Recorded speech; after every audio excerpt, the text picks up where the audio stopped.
चीन लगातार अपनी सैन्य ताकत को नई ऊंचाइयों पर ले जाने में जुटा है। पहले उसने दुनिया की सबसे बड़ी नौसेना तैयार की, फिर एयरक्राफ्ट कैरियर, स्टील्थ डिस्ट्रॉयर, परमाणु पनडुब्बियां और लंबी दूरी की मिसाइलों पर तेजी से काम किया।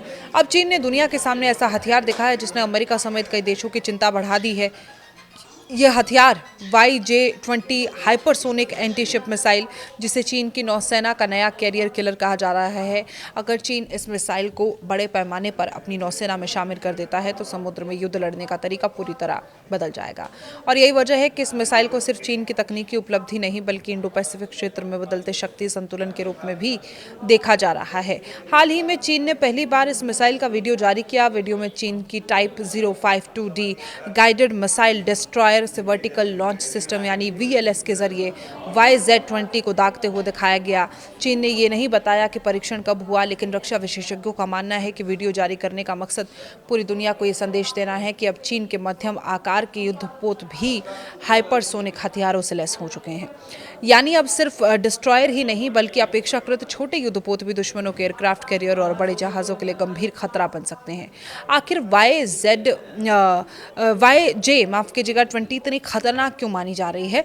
इस मिसाइल की सबसे बड़ी ताकत इसकी हाइपरसोनिक स्पीड है। हाइपरसोनिक का मतलब होता है ध्वनि की गति कम से कम 5 गुना तेज रफ्तार, यानी ये मिसाइल इतनी तेजी से उड़ती है कि दुश्मन के रडार के पास प्रतिक्रिया देने का समय बेहद कम रह जाता है। और यही वजह है कि दुनिया के सबसे आधुनिक एयर डिफेंस सिस्टम के लिए भी ऐसी मिसाइलों को रोकना बेहद मुश्किल माना जाता है। लेकिन सिर्फ रफ्तार ही इसकी ताकत नहीं है। रक्षा विशेषज्ञों के मुताबिक YJ-20 उड़ान के दौरान अपनी दिशा और ऊंचाई भी बदल सकती है।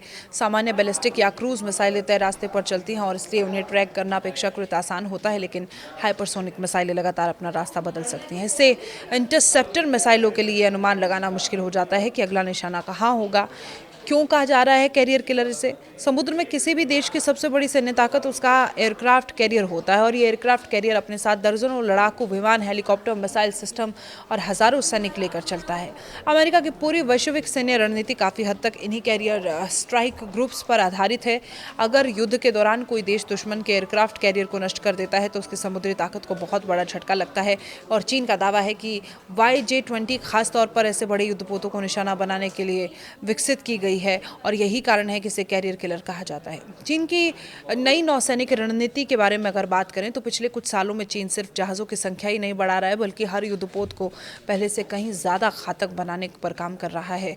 पहले चीन की लंबी दूरी की एंटी शिप मिसाइलें मुख्य रूप से तटीय क्षेत्रों तक सीमित थी, लेकिन अब वो ऐसी मिसाइलें विकसित कर रहा है जिन्हें समुद्र के बीच मौजूद युद्धपोतों से भी दागा जा सके। इसका मतलब है कि जब चीन की नौसेना सिर्फ अपने समुद्री क्षेत्र की रक्षा ही नहीं करेगी अब से, बल्कि हज़ारों किलोमीटर दूर जाकर भी हमला करने की क्षमता हासिल करना चाहती है।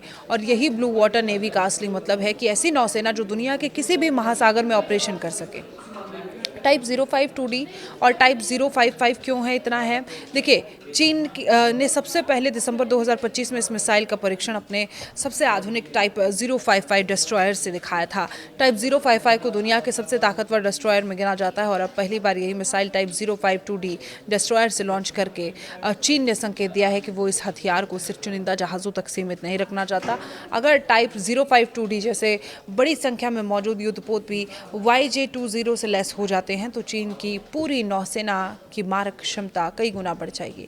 अमेरिका की चिंता आखिर लगातार दिन बर दिन बढ़ती जा रही है। अमेरिका की सबसे बड़ी ताकत उसके विमान वाहक पोत हैं।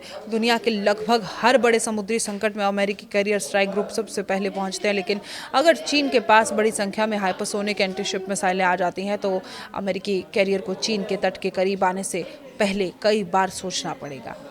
रक्षा विशेषज्ञ से एंटी एक्सेस एरिया डिनाइल रणनीति का हिस्सा मानते हैं। इसका मतलब है कि चीन ऐसी सुरक्षा दीवार तैयार करना चाहता है जिससे कोई भी विदेशी नौसेना उसके आसपास आसानी से ऑपरेशन ना कर सके। भारत के लिए इसका महत्व क्या है उसके बारे में आपको अगर बताएं तो देखिए, बेहद महत्वपूर्ण है ये। हिंद महासागर क्षेत्र में चीन लगातार अपनी मौजूदगी बढ़ा रहा है। चीन पहले ही जिबूती से सैन्य अड्डा बना चुका है और पाकिस्तान के ग्वादर पोर्ट में उसकी बड़ी भूमिका है और उसकी नौसेना नियमित रूप से हिंद महासागर में गश्त करती है। अगर भविष्य में चीनी युद्धपोत YJ-20 से हाइपरसोनिक मिसाइलों से लैस होकर हिंद महासागर में तैनात होते हैं तो भारतीय नौसेना के लिए नई रणनीतियां तैयार करनी होंगी। खासकर भारत के एयरक्राफ्ट कैरियर और बड़े युद्धपोतों की सुरक्षा पहले से ज्यादा महत्वपूर्ण हो जाएगी। दुनिया के कई देश हाइपरसोनिक हथियारों के खिलाफ नई रक्षा तकनीक विकसित कर रहे हैं। अमेरिका, जापान, यूरोपीय देश और ऐसे इंटरसेप्टर्स तैयार कर रहे हैं जो तेज़ गति वाली मिसाइलों को रोक सके। भारत अपनी मल्टी लेयर एयर डिफेंस क्षमता को मजबूत कर रहा है। डीआरडीओ हाइपरसोनिक तकनीक और एडवांस इंटरसेप्टर सिस्टम पर लगातार काम कर रहे हैं। हालांकि देखिए, रक्षा विशेषज्ञ मानते हैं कि फिलहाल हाइपरसोनिक मिसाइलों के खिलाफ पूरी तरह भरोसेमंद सुरक्षा प्रणाली विकसित करना दुनिया के लिए बड़ी चुनौती बना हुआ है। लेकिन चीन दुनिया को क्या संदेश देना चाहता है, ये जानना बेहद अहम है। विशेषज्ञों का मानना है कि चीन सिर्फ मिसाइल का परीक्षण नहीं दिखा रहा है, बल्कि एक रणनीतिक संदेश भी दे रहा है। बीजिंग ये बताना चाहता है कि उसकी नौसेना अब सिर्फ संख्या में बड़ी नहीं है, बल्कि तकनीक के मामले में भी तेजी से आगे बढ़ रही है।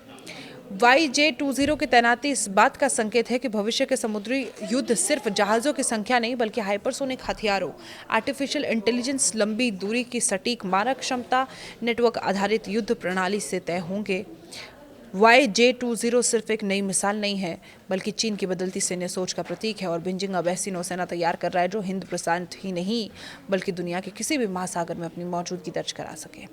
अगर ये मिसाइल बड़े पैमाने पर चीनी युद्धपोतों पर तैनात होती है तो अमेरिका, भारत, जापान और अन्य समुद्री शक्तियों को अपनी नौसैनिक रणनीति में बदलाव करना पड़ सकता है। आने वाले सालों में हिंद प्रशांत क्षेत्र में समुद्री शक्ति का संतुलन काफ़ी हद तक ऐसे ही हाइपरसोनिक हथियारों से तय होगा और इसी का प्रभाव दुनिया भर में दिखाई देगा।